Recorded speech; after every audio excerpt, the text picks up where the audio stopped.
Madame, Monsieur, bonsoir. En vedette ce mardi, construction du Cameroun moderne, dernière couche de peinture selon la Constitution. La mise en place des conseils régionaux constitue l'aboutissement des réformes prévues par la loi fondamentale, couronnement de l'idéal politique selon Paul Biya. Portes ouvertes sur les régions dès l'entame du 20h30. Calendrier politique, réglage des horloges à l'heure des régions. Adhésion et mobilisation de la classe politique depuis la convocation des collèges électoraux en vue des régionales du 6 décembre prochain. Concert de réactions à suivre dans le cours du journal. Et puis insertion socio-professionnelle, le brevet des techniciens supérieurs à l'épreuve de l'emploi. Les diplômés sont-ils plus nombreux à l'entreprise ou au quartier? L'enquête du soir livre ses résultats dans cette édition. Voilà pour les titres. Je vous raconte les nouvelles en détail après ce message du chef de l'État.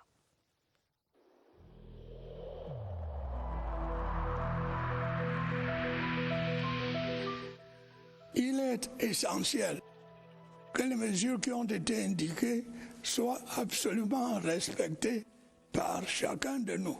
Lavez-vous régulièrement les mains à l'eau et au savon ou à l'aide d'un gel hydroalcoolique. Restez à au moins 1 mètre de distance des autres personnes, surtout si elles toussent, éternuent ou ont de la fièvre. Si vous avez de la fièvre, de la toux ou des difficultés à respirer, consultez un médecin.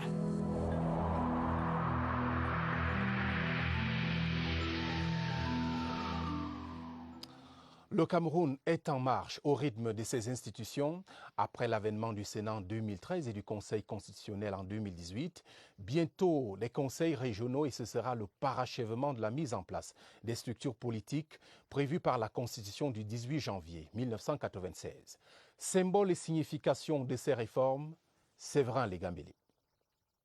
De la lecture de la Constitution du 18 janvier 1996, il faut retenir, et c'est d'actualité, la mise en place des institutions appropriées, respectant la forme de l'État. L'article 1er de la Constitution précitée dit que le Cameroun est un État unitaire décentralisé. De ce point de vue, il faudra avoir à l'esprit le rapport centre-périphérie, c'est-à-dire le pouvoir central qui relève de l'État unitaire et puis la décentralisation qui renvoie aux compétences locales. Nous y sommes avec l'aboutissement de la mise en place des régions. De 1996 à nos jours, les spécialistes du droit parlent aussi d'une certaine rénovation des institutions républicaines. La mise en place du Sénat consacre une double lecture des textes de loi, un double contrôle de l'action gouvernementale, ce qui crée donc, de ce point de vue, plus de contrôle, plus d'efficience et plus d'efficacité. Donc vous avez, de ce point de vue, le bicaméralisme du Parlement comme rénovation institutionnelle de 1996, nous y sommes. Vous avez de ce point de vue le Conseil constitutionnel qui a été en activité. L'architecture institutionnelle a beaucoup changé au Cameroun. Elle sera à coup sûr complétée avec la création de la Haute Cour de justice. Les dispositions transitoires et finales de la Constitution de 1996, notamment l'article 67 alinéa 1, prévoient tout de même la mise en place progressive des nouvelles institutions de la République. Avec la convocation des collèges électoraux, tous les intervenants du processus ont en ligne de mire la tenue du scrutin. Voici les étapes successives et les spécificités de cette élection inédite dans le contexte démocratique camerounais. C'est dans ce reportage que signe Agnès Solange-Abessolo. Les partis politiques et les autorités traditionnelles ont 15 jours pour déposer leur candidature dès lors que les collèges électoraux sont convoqués. Il revient ensuite à l'instance chargée des élections de publier les listes des candidats. Maintenant, on doit s'attendre à ce que nous puissions constituer les listes de ceux qui vont être les électeurs dans les collèges électoraux et les représentants des chefs traditionnels. Quand on a donc fait ce travail, on prépare aussi à recevoir les candidats eux-mêmes, les candidatures. Les candidats dont les listes seront rejetées auront 5 jours pour déposer leur recours auprès des tribunaux administratifs de chaque région. Et l'ECAM aura 7 jours ensuite pour se prononcer. Pendant qu'il y a le contentieux, nous on continue à travailler pour qu'on soit prêt. Pour donc on s'assure qu'on prépare les PV de dépouillement, les feuilles de pointage, les décisions qui organisent les bureaux de vote, il y a tout ce travail. Après le contentieux préélectoral, Elections Cameroun disposera de 3 jours pour publier les listes définitives et les cartes seront distribuées 20 jours au plus tard avant le scrutin du 6 décembre.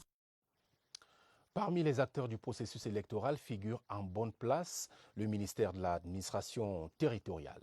Son encadrement est garanti, de même que tout l'accompagnement pour un déroulement du scrutin dans l'ordre et la sécurité. Assurance du ministre Paul Atangandji qui donnait hier un point de presse à Yaoundé. Augustin Guizana. C'est d'un ton ferme que le ministre de l'administration territoriale est venu rassurer l'opinion publique des dispositions prises avant, pendant et après les régionales de 2020 par son département ministériel. Le ministre de l'administration territoriale, en sa qualité d'agent du gouvernement dans les processus électoraux, accompagnera comme d'habitude l'échéance à venir en mettant à la disposition de Elections Cameroun Elecam tous les instruments légaux, notamment le fichier de la chefferie traditionnelle dans les délais prescrits par la loi en vue d'une élection transparente et crédible. Tout en rappelant les missions dévolues au MINAT, Paul Atangandji a mis en garde les fauteurs de troubles. Aucun écart de comportement ne sera toléré de quelque parti politique que ce soit et de qui que ce soit. En démocratie, tout le monde le sait. La légitimité politique ou républicaine s'acquiert dans les urnes et non à travers les réseaux sociaux ou dans la rue. Pour Paul Atangandji, qui s'y frotte, s'y pique. En tapant sur une ruche d'abeilles, vous savez ce qui vous attend lorsque vous ne pouvez pas fuir. Je crois avoir été suffisamment clair, a-t-il lancé. On ne peut pas être plus clair, Augustin Guizana. Au sujet de la tenue de ces élections, les réactions tombent en continu 24 heures après le décret du chef de l'État. Les principales formations politiques saluent la convocation des collèges électoraux. Le RDPC et l'UNDP préparent déjà ce scrutin qu'ils attendaient. Éric Benjamin Lamère. Le RDPC, principal parti de la majorité, est naturellement satisfait de la tenue des élections régionales le 6 décembre prochain. Il s'agit, pour le parti du flambeau ardent, du parachèvement du processus de décentralisation porté par son champion. Le RDPC est très heureux. C'est un décret historique. Ces élections régionales ont pour soubassement la décentralisation accélérée.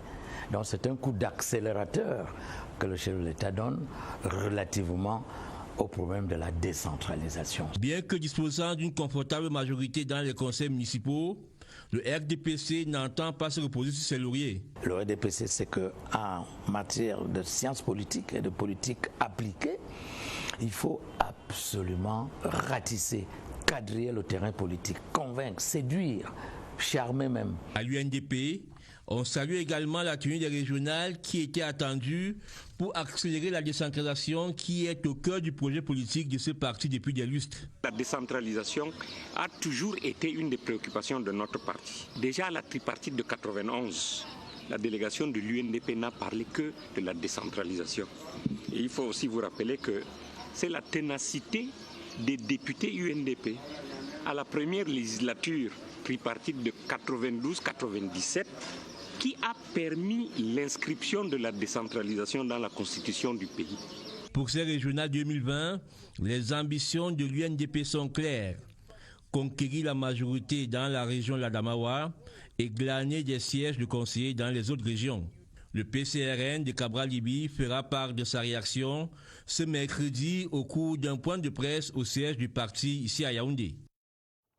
Point de presse que nous suivrons naturellement à la CRTV.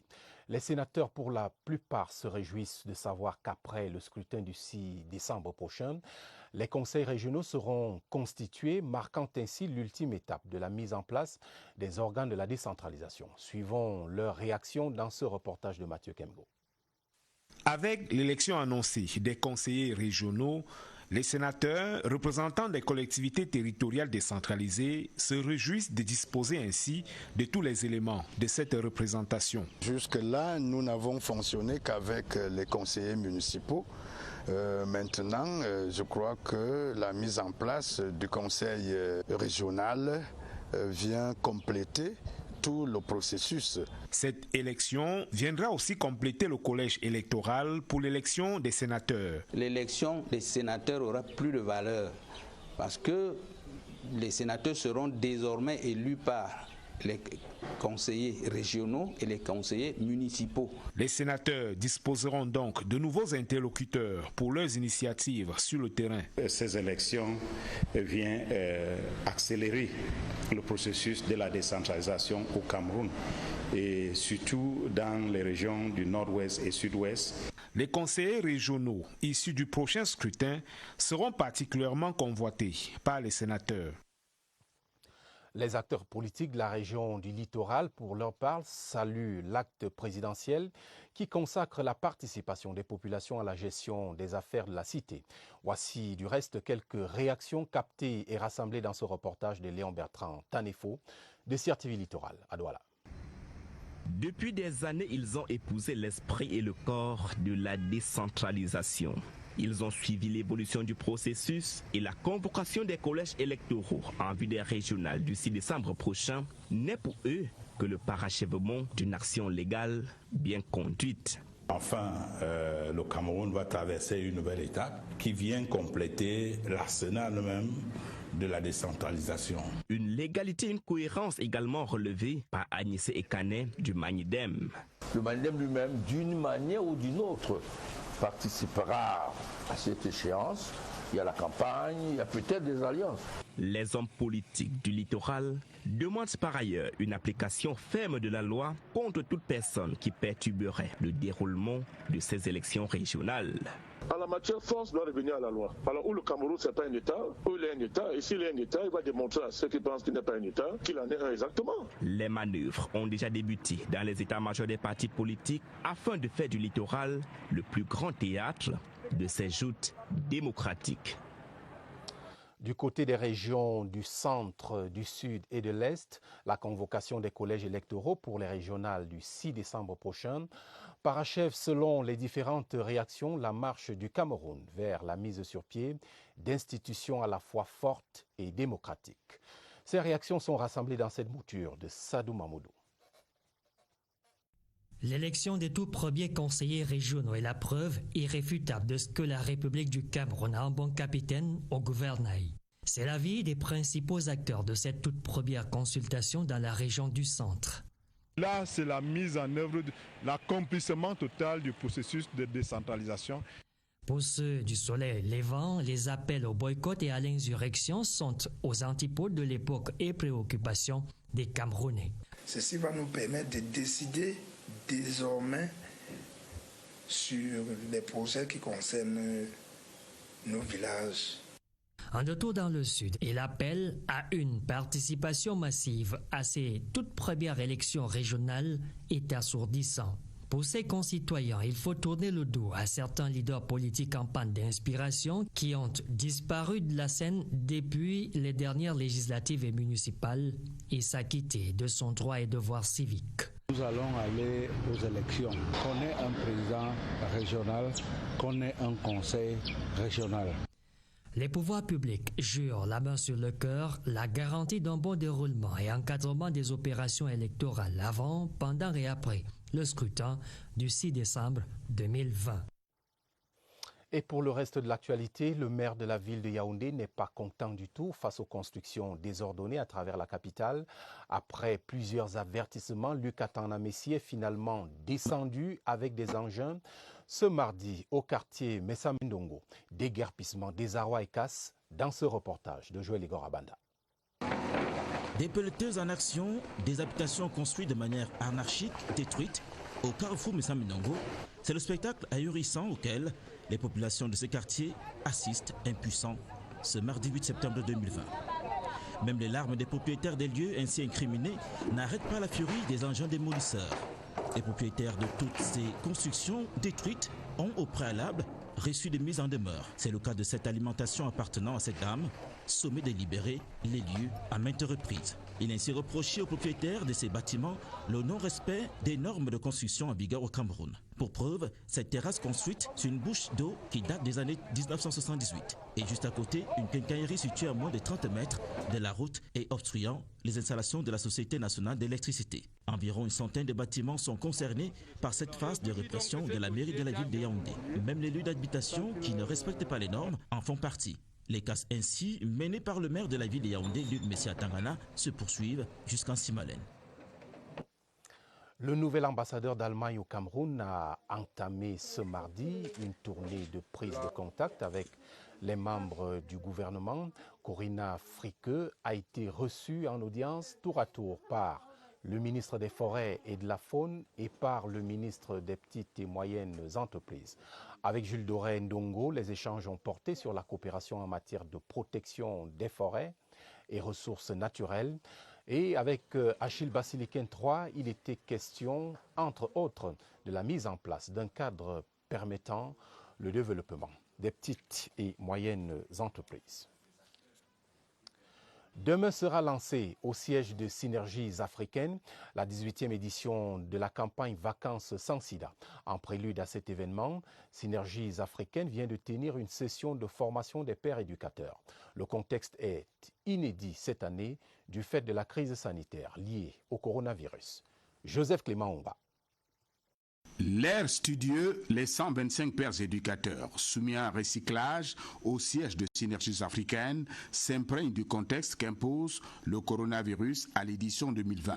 VIH ou Covid-19, vous pouvez vous protéger, rester en vie. Le thème retenu cette année est en lui seul un mode opératoire. Nous avons mis un accent sur la sensibilisation à travers les réseaux sociaux. Les approches seront plus des entretiens individuels. Masque au point, ces pères éducateurs faisant partie des 600 devant sillonner villes et campagnes du Cameroun pendant 2 semaines en vue de réduire le risque de contamination au VIH, révisent également les mesures barrières. Malgré le coronavirus, la menace du sida reste réelle, semble nous rappeler la première dame camerounaise, Mme Chantal Biya, initiatrice d'une campagne qui a vu le jour en 2003.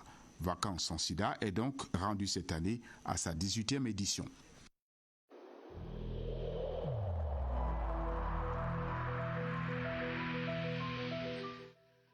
Le port du masque dans l'espace public restera obligatoire jusqu'à nouvel ordre.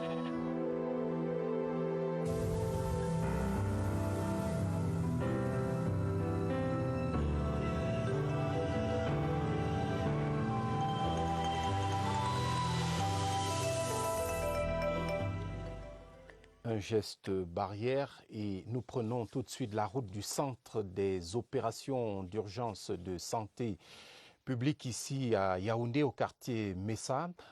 Le point de presse sur l'évolution de la pandémie du coronavirus au Cameroun portait ce soir sur les différentes stratégies de dépistage massif expérimentées jusqu'ici. Et nous retrouvons tout de suite Franck Evina en compagnie de son invité. Franck, bonsoir.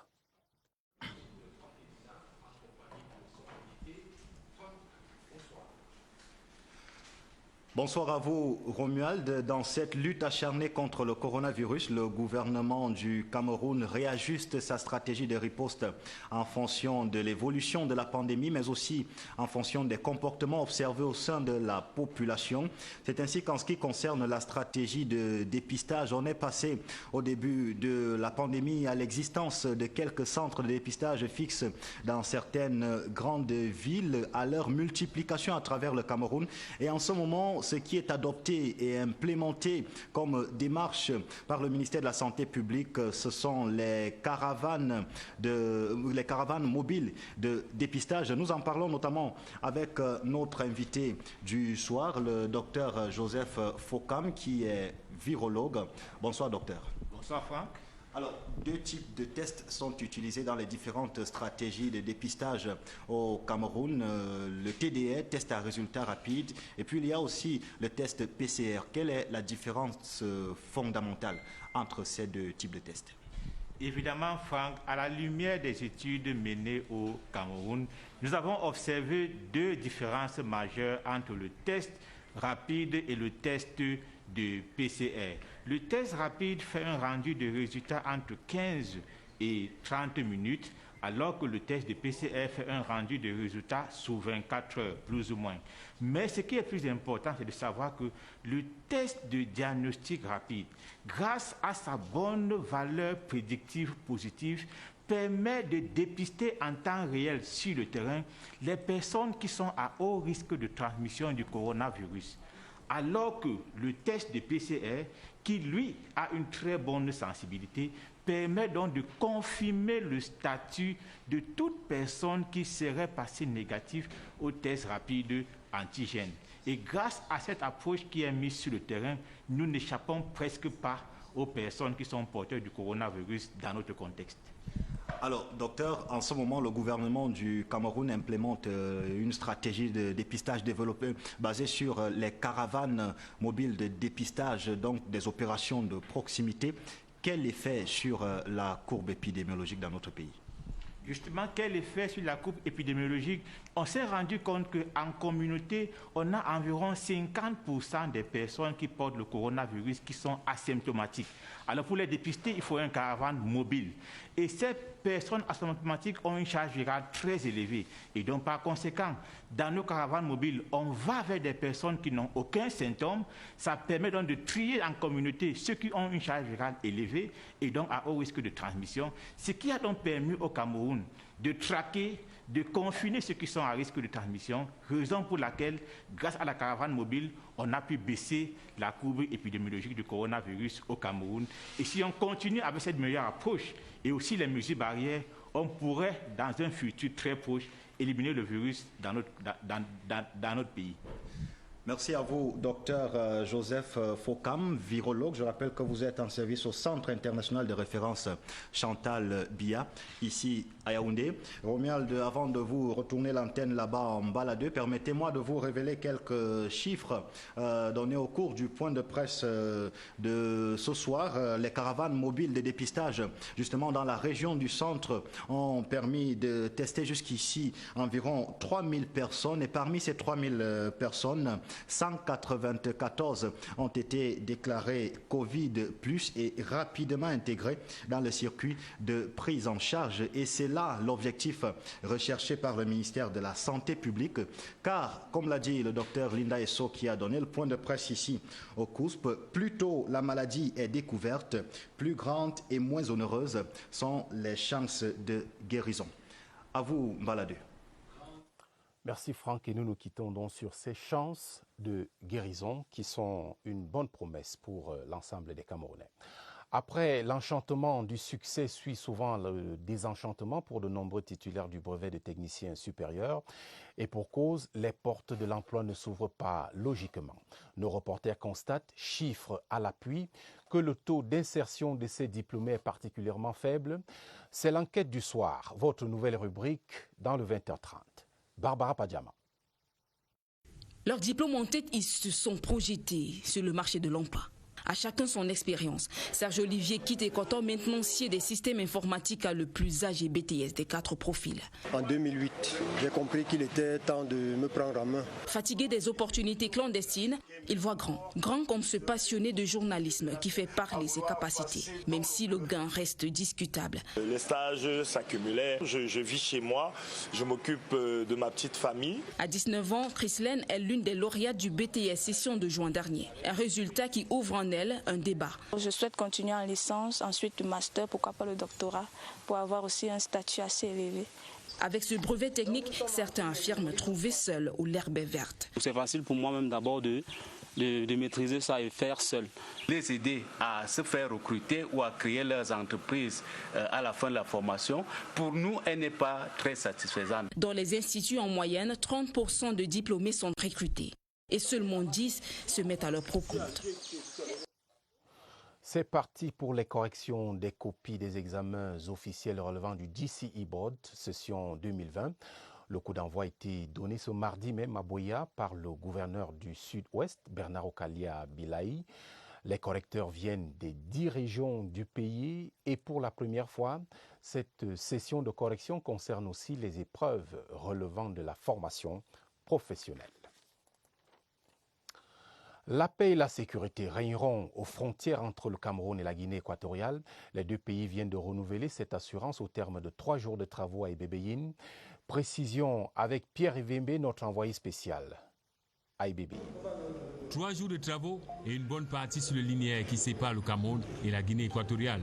Satisfaction totale, rien n'a été laissé au hasard car il était question de lever définitivement tous ces verrous qui bloquent l'effectivité de cette intégration sous-régionale dans cette partie de la zone SEMA. Ce qui a prévalu pendant cette première rencontre du sous-comité des questions de défense et défense transfrontalière, c'est la reconstruction de mesures de confiance qui avait pris un sérieux coup au niveau de la frontière.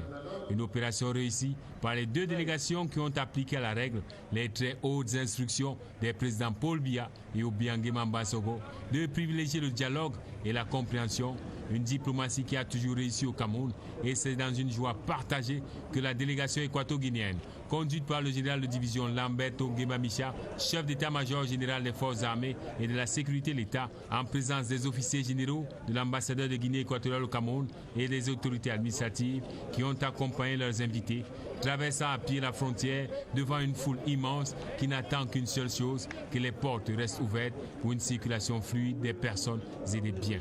Les travaux vont permettre aux deux États de mutualiser leurs efforts pour sécuriser et encadrer les échanges entre les principaux bénéficiaires de ces retombées, les populations. La prochaine réunion aura lieu à Kiossi, au Cameroun, avec mention d'impliquer toutes les parties concernées par ce linéaire. À Baham, dans les hauts plateaux de l'Ouest, les travaux de réhabilitation du tronçon centre-ville Carrefour-Tsela à Badenkop sont désormais achevés. L'ouvrage réalisé par le génie militaire vient d'être réceptionné. Christelle Kémonier. Le tronçon réhabilité long de 10 km va du centre-ville de Baham, passant par le carrefour de la préfecture et traverse les villages Chengnyen, Bapi et Bapa pour déboucher au carrefour Tsela à Badenkop. Autrefois dégradé à plus de 75%, il est aujourd'hui en enduit superficiel bicouché. Cette route qui en fait elle fait 10 km, mais il faut préciser ici qu'il y a 2 km de voie double. Nous avons profité de notre présence pour faire quelques aménagements aux alentours de la ville de Baham. À ces travaux routiers s'ajoutent ceux de la tribune de Baham avec ses 300 places qui présentent fière allure. Ça nous donne la joie au cœur. Ça permet que les motos ne s'abîment plus, on n'absorbe plus la poussière. Le préfet des Hauts Plateaux appelle les populations à entretenir ces œuvres. Nous saisissons donc l'occasion pour inviter nos populations à assurer la pérennité de cet ouvrage. Le génie militaire quitte Baham convaincu que ces ouvrages serviront les populations le plus longtemps possible. Ouvrons maintenant les robinets de la Camwater avec ce constat. L'eau coulera bientôt pour les habitants des nouveaux quartiers de San Mélima dans la région du Sud. Assurance de la Société de distribution du précieux liquide en réponse aux besoins créés par l'agrandissement de la ville. Charles Abosoloba. Sur les eaux du fleuve Lobo, quartier Monavebe, une station de captage avec des équipements de pointe. L'eau recueillie ici par 3 pompes d'aspiration est renvoyée à l'usine de traitement quelques mètres plus loin. Sur les lieux, des techniciens, le cœur à l'ouvrage, se relaient pour une production en quantité et en qualité du précieux liquide. Ici, nous avons une capacité de production de 7000 mètres cubes jour. Et pour l'instant, nous n'en distribuons qu'environ 3000. En cas de coupure, nous avons un groupe électrogène qui peut prendre le relais, donc nous sommes en service continu. En ce qui concerne le traitement, nous pouvons rassurer les populations que tout se passe très bien parce qu'il y a les agents de cas qui sont outillés et il y a le contrôle qui passe pour voir la qualité de l'eau. À San Mélima, la pression démographique suscite chaque jour de nouveaux besoins en logement. La ville se développe, de nouveaux quartiers se créent. Camwater est appelé à étendre son réseau de transport et de distribution d'eau. Il s'agit d'un projet initié par le directeur général de la Camwater qui est censé couvrir tout le monde, aller dans tous les quartiers où le besoin se présente. Ici, à San Mélima, nous avons vraiment besoin, on a beaucoup de demandes. Et puis, on va essayer d'amener de l'eau dans tous les quartiers qui nécessitent.